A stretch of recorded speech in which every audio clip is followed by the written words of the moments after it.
Kagalingan sa paggawa. Kaya tara na! Magandang araw sa inyo lahat. Kami nandito para pag-usapan ang isang napakahalagang halaga sa ating buhay, ang kagalingan sa paggawa.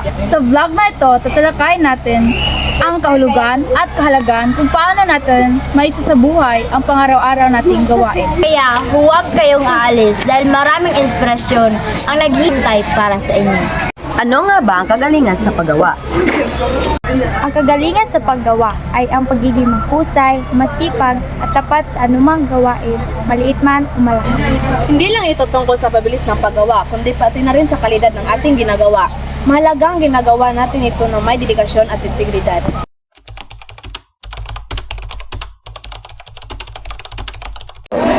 Kapag mahusay tayong gumawa, nagiging maayos at epektibo ang ating trabaho.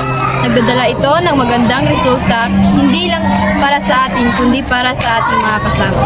Isa pa, ang mga taong may kagalingan sa paggawa ay may mas malaki pang oportunidad sa kasalukuyan, mapatrabaho man o sa eskwela.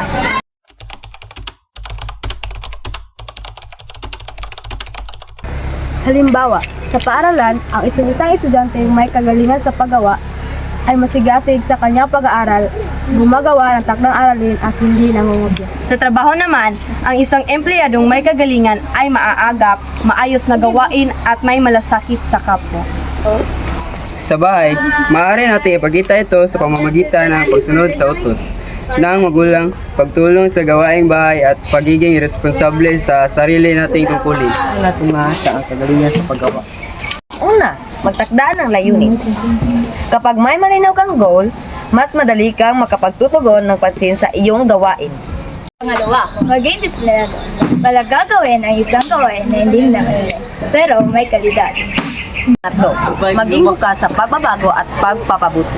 Patuloy nating pagbutihin ang ating sarili upang tayo ay mas maging magaling sa ating ginagawa.